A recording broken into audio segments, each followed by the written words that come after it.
Hello friends, मैं हूँ इरशाद और आपका स्वागत करता हूँ हमारे चैनल अर्श एकेडमी पर। इस चैनल पर हम आपको हिंदी विषय से जुड़ी बेहतरीन कहानियाँ और रोचक वीडियो प्रदान करेंगे। अगर आप अपने हिंदी विषय की तैयारी के लिए सोच रहे हैं तो यह चैनल आपके लिए बहुत उपयोगी साबित होगा, इसलिए हमारे साथ बने रहिए। तो चलिए शुरू करते हैं। आज हम आपको सुनाने जा रहे हैं क्लास 12th के हिंदी की एक बेहतरीन कहानी जिसका नाम है बातचीत। इस कहानी के लेखक है बालकृष्ण भट्ट। बालकृष्ण भट्ट का जन्म 23 जून 1844 को उत्तर प्रदेश के इलाहाबाद में हुआ था और निधन 20 जुलाई 1914 में हुआ था। उनके पिता बेनी प्रसाद भट्ट एक व्यापारी थे और माता पार्वती देवी एक सुसंस्कृत महिला थी जिन्होंने बालकृष्ण भट्ट के मन में अध्ययन की रुचि एवं लालसा जगाई थी। पिता के निधनोपरांत पैतृक व्यापार संभालने के नाम पर गृह कलह का सामना किया। पैतृक घर छोड़कर घोर आर्थिक संकट से जूझते हुए हिम्मत से काम लिया और साहित्य के प्रति समर्पित रहे। उन्होंने भारतेंदु हरिश्चंद्र की प्रेरणा से हिंदी वर्धिनी सभा प्रयाग की ओर से 57 में हिंदी प्रदीप नामक मासिक पत्र निकालना प्रारंभ किया। इसे वे 33 वर्षों तक चलाते रहे। इसमें नियमित रूप से सामाजिक, साहित्यिक, नैतिक, राजनीतिक विषयों पर निबंध लिखते रहे। 1891 में वेदों की युक्तिपूर्ण समीक्षा की। 1886 में लाला श्रीनिवास दास के संयोगिता स्वयंवर की कठोर आलोचना की।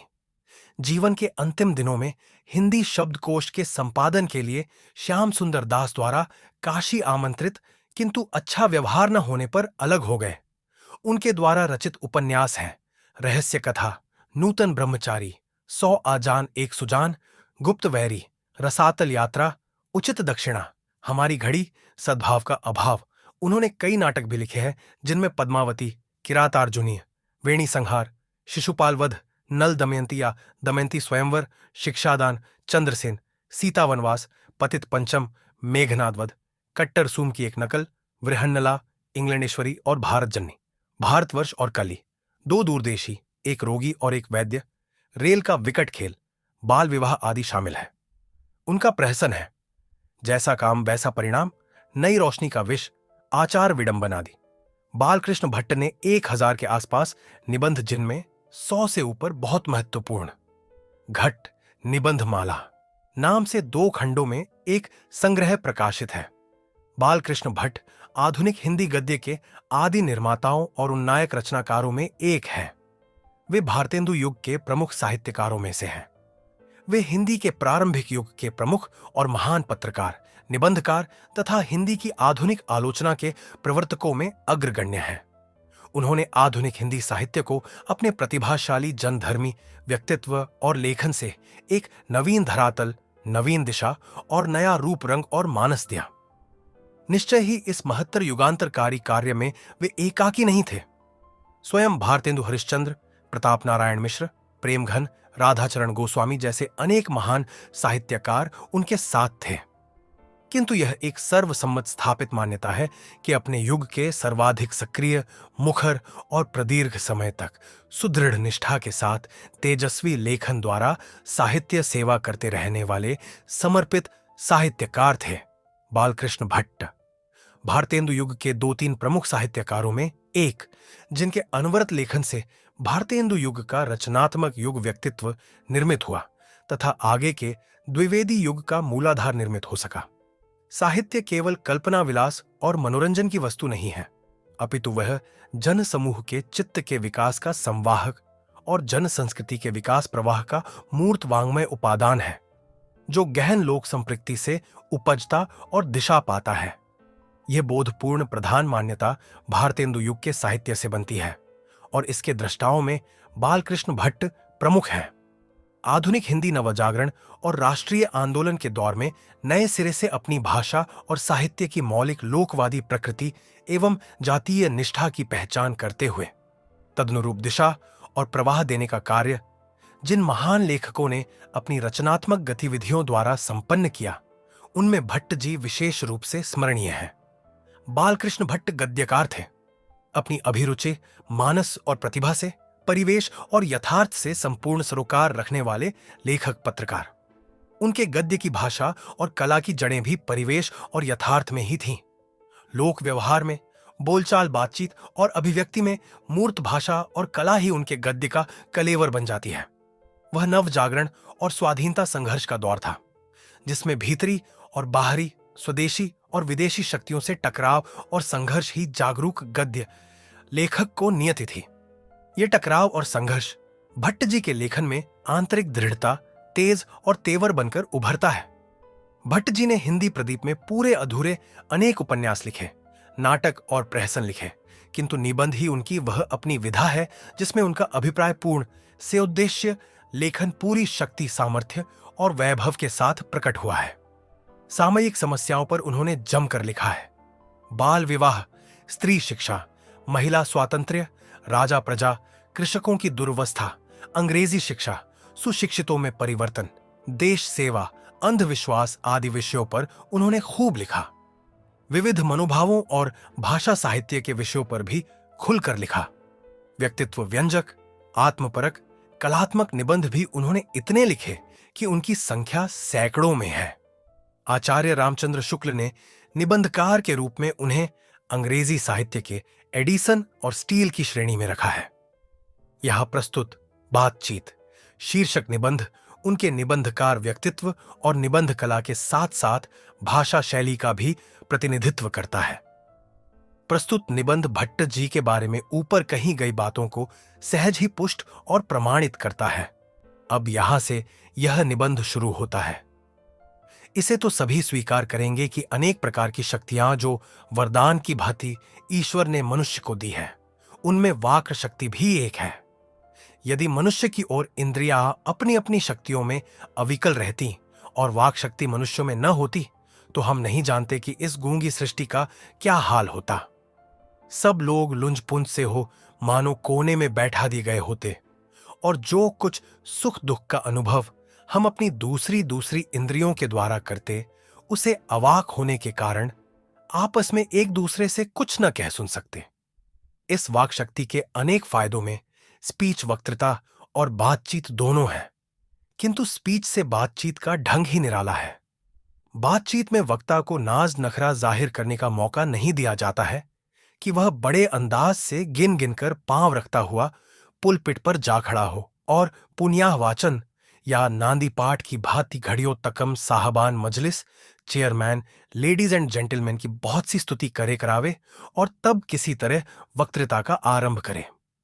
जहां कोई मर्म या नोक की चुटीली बात वक्ता महाशय के मुख से निकली कि ताली ध्वनि से कमरा गूंज उठा। इसीलिए वक्ता को खामख्वाह ढूंढकर कोई ऐसा मौका अपनी वक्तृता में लाना ही पड़ता है जिसमें करतल ध्वनि अवश्य हो।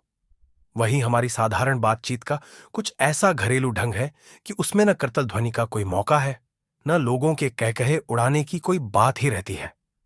हम दो आदमी प्रेम पूर्वक संलाप कर रहे हैं, कोई चुटीली बात आ गई, हंस पड़े। मुस्कुराहट से होठों का केवल फड़क उठना ही इस हंसी को अंतिम सीमा है। स्पीच का उद्देश्य सुनने वालों के मन में जोश और उत्साह पैदा कर देना है। घरेलू बातचीत मन रमाने का ढंग है। उसमें स्पीच की वह संजीदगी बेकदर हो धक्के खाती फिरती है। जहां आदमी की अपनी जिंदगी मजेदार बनाने के लिए खाने, पीने, चलने, फिरने आदि की जरूरत है, वहां बातचीत की भी उसको अत्यंत आवश्यकता है। जो कुछ मवाद या धुआं जमा रहता है, वह बातचीत के जरिए भाप बनकर बाहर निकल पड़ता है। चित्त हल्का और स्वच्छ हो परम आनंद में मग्न हो जाता है। बातचीत का भी एक खास तरह का मजा होता है। जिनको बातचीत करने की लत पड़ जाती है, वे इसके पीछे खाना पीना भी छोड़ बैठते हैं। अपना बड़ा हर्ज कर देना उन्हें पसंद आता है, पर वे बातचीत का मजा नहीं खोना चाहते। रॉबिन्सन क्रूसो का किस्सा बहुधा लोगों ने पढ़ा होगा, जिसे 16 वर्ष तक मनुष्य मुख देखने को भी नहीं मिला। कुत्ता, बिल्ली आदि जानवरों के बीच में रह 16 वर्ष के उपरांत उसने फ्राइडे के मुख से एक बात सुनी। यद्यपि उसने अपनी जंगली बोली में कहा था, पर उस समय रॉबिन्सन को ऐसा आनंद हुआ मानो उसने नए सिरे से फिर से आदमी का चोला पाया। इससे सिद्ध होता है कि मनुष्य की वाक शक्ति में कहां तक लुभा लेने की ताकत है। जिनसे केवल पत्र व्यवहार है, कभी एक बार भी साक्षात्कार नहीं हुआ, उन्हें अपने प्रेमी से बातें करने की कितनी लालसा रहती है। अपना आभ्यंतरिक भाव दूसरे पर प्रकट करना और उसका आशय आप ग्रहण कर लेना शब्दों के ही द्वारा हो सकता है। सच है, जब तक मनुष्य बोलता नहीं तब तक उसका गुण दोष प्रकट नहीं होता। बेन जॉनसन का यह कहना कि बोलने से ही मनुष्य के रूप का साक्षात्कार होता है, बहुत ही उचित जान पड़ता है। इस बातचीत की सीमा 2 से लेकर वहां तक रखी जा सकती है जहां तक उनकी जमात मीटिंग या सभा न समझ ली जाए।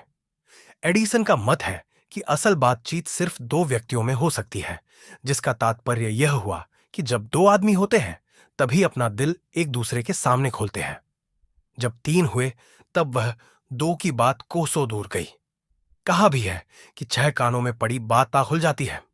दूसरे यह कि किसी तीसरे आदमी के आ जाते ही या तो वे दोनों अपनी बातचीत से निरस्त हो बैठेंगे या उसे निपट मूर्ख अज्ञानी समझ बनाने लगेंगे।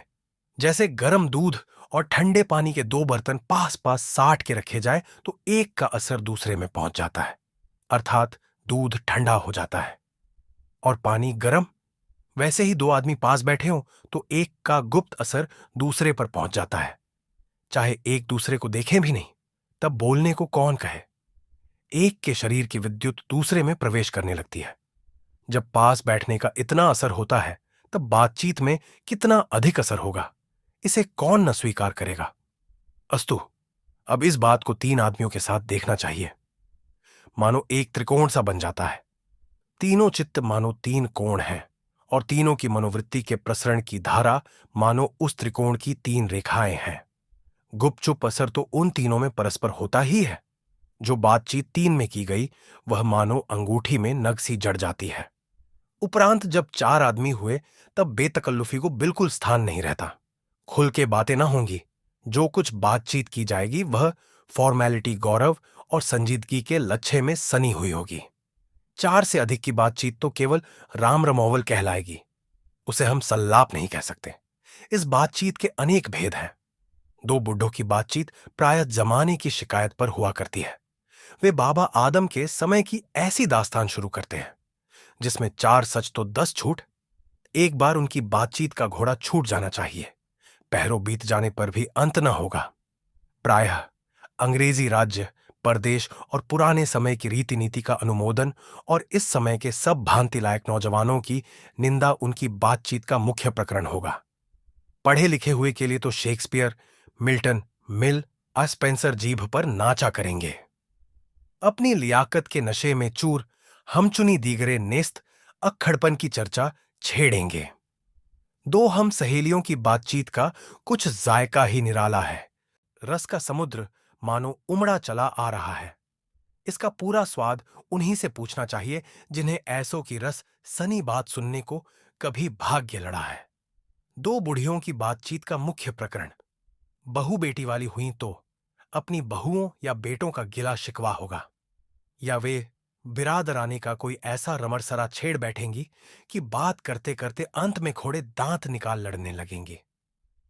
लड़कों की बातचीत खिलाड़ी हुए तो अपनी अपनी तारीफ करने के बाद वे कोई सलाह गांठेंगे जिससे उनको अपनी शैतानी जाहिर करने का पूरा मौका मिले। स्कूल के लड़कों की बातचीत का उद्देश्य अपने उस्ताद की शिकायत या तारीफ या अपने सहपाठियों में किसी के गुणोगुण का कथोपकथन होता है। पढ़ने में कोई लड़का तेज हुआ तो कभी अपने सामने दूसरे को कुछ न गिनेगा। सुस्त और बोदा हुआ तो दबी बिल्ली का सा स्कूल भर को अपना गुरु ही मानेगा। इसके अलावा बातचीत की और बहुत सी किस्में हैं। राजकाज की बात, व्यापार संबंधी बातचीत, 2 मित्रों में प्रेमालाप इत्यादि। हमारे देश में अशिक्षित लोगों में बदकही होती है। लड़की लड़के वालों की ओर से एक एक आदमी बिछोई होकर दोनों में विवाह संबंध की कुछ बातचीत करते हैं। उस दिन से बिरादरी वालों को जाहिर कर दिया जाता है कि अमुक की लड़की का अमुक के लड़के के साथ विवाह पक्का हो गया और यह रस्म बड़े उत्सव के साथ की जाती है। चंडखाने की बातचीत भी निराली होती है। निदान, बात करने के अनेक प्रकार और ढंग हैं। यूरोप के लोगों में बात करने का हुनर है, आर्ट ऑफ कन्वर्सेशन। यहां तक बढ़ा है कि स्पीच और लेख दोनों इसे नहीं पाते। इसकी पूर्ण शोभा काव्य कला प्रवीण विद्वान मंडली में है। ऐसे चतुराई के प्रसंग छेड़े जाते हैं कि जिन्हें सुन कान को अत्यंत सुख मिलता है। सुहद गोष्ठी इसी का नाम है। सुहद गोष्ठी की बातचीत की यह तारीफ है कि बात करने वालों की लियाकत अथवा पंडिताई का अभिमान या कपट कहीं एक बात में भी प्रकट न हो, वरन क्रम में रसाभास पैदा करने वाले शब्दों को बरकते हुए चतुर सयाने अपनी बातचीत को सरस रखते हैं। वह रस हमारे आधुनिक शुष्क पंडित की बातचीत में, जिसे शास्त्रार्थ कहते हैं, कभी आवेगा ही नहीं। मुर्ग और बटेर की लड़ाइयों की झपटा झपटी के समान उनकी नीरस कांव कांव में सरस संलाप की चर्चा ही चलाना व्यर्थ है, वरन कपट और एक दूसरे को अपने पांडित्य के प्रकाश से बाद में परास्त करने का संघर्ष आदि रसाभास की सामग्री वहां बहुतायत के साथ आपको मिलेगी। घंटे भर तक काव काव करते रहेंगे तो कुछ न होगा। बड़ी बड़ी कंपनी और कारखाने आदि बड़े से बड़े काम इसी तरह पहले दो चार दिली दोस्तों की बातचीत से शुरू किए गए, उपरांत बढ़ते बढ़ते यहां तक बढ़े कि हजारों मनुष्यों की उनसे जीविका चलने लगी और साल में लाखों की आमदनी होने लगी। 25 वर्ष के ऊपर वालों की बातचीत अवश्य ही कुछ न कुछ सारगर्भित होती होगी, अनुभव और दूरंदेशी से खाली ना होगी, और 25 से नीचे की बातचीत में यद्यपि अनुभव, दूरदर्शिता और गौरव नहीं पाया जाता, पर इसमें एक प्रकार का ऐसा दिल भलाव और ताजगी रहती है जिसकी मिठास उससे 10 गुनी छड़ी बढ़ी है।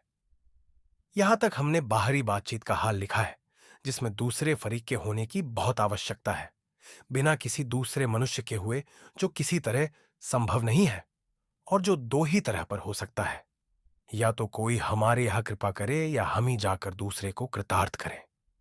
पर यह सब तो दुनियादारी है, जिसमें कभी कभी रसाभास होते देर नहीं लगती, क्योंकि जो महाशय अपने यहां पधारे उनकी पूरी दिलजोई न हो सकती तो शिष्टाचार में त्रुटि हुई। अगर हम ही उनके यहां गए तो पहले तो बिना बुलाए जाना ही अनादर का मूल है, और जाने पर अपने मन माफिक बर्ताव न किया गया तो मानो दूसरे प्रकार का नया घाव हुआ। इसीलिए सबसे उत्तम प्रकार बातचीत करने का हम यही समझते हैं कि हम वह शक्ति अपने में पैदा कर सकें कि अपने आप बात कर लिया करें। हमारी भीतरी मनोवृत्ति प्रतिक्षण नए नए रंग दिखाया करती है। वह प्रपंचात्मक संसार का एक बड़ा भारी आईना है, जिसमें जैसी चाहो वैसी सूरत देख लेना कुछ दुर्घट बात नहीं है, और जो एक ऐसा चमनिस्तान है जिसमें हर किस्म के बेल बूटे खिले हुए हैं, ऐसे चमनिस्तान की और में क्या कम दिल भलाव है। मित्रों का प्रेमालाप कभी इसकी 16वीं कला तक भी न पहुंच सका। इसी सैर का नाम ध्यान या मनोयोग या चित्त को एकाग्र करना है, जिसका साधन एक दो दिन का काम नहीं। बरसों के अभ्यास के उपरांत यदि हम थोड़ी भी अपनी मनोवृत्ति स्थिर कर अवाक हो अपने मन के साथ बातचीत कर सकें तो मानो अहोभाग्य। एक वाक राक्ति मात्र के दमन से न जाने कितने प्रकार का दमन हो गया। हमारी जिह्वा कतरनी के समान सदा स्वच्छंद चला करती है। उसे यदि हमने काबू में कर लिया तो क्रोधाधिक बड़े बड़े अजेय शत्रुओं को बिना प्रयास जीत अपने वश में कर डाला। इसीलिए अवाक रह अपने बातचीत करने का यह साधन यावत साधनों का मूल है, शक्ति परम पूज्य मंदिर है, परमार्थ का एकमात्र सोपान है। इसी के साथ यहां पर यह कहानी खत्म हो जाती है। इसी तरह की और भी कहानी के लिए आप हमारे चैनल को अब भी सब्सक्राइब करें और बेल आइकन को दबाना ना भूलें। तो जल्दी ही मिलते हैं एक नए वीडियो में। धन्यवाद।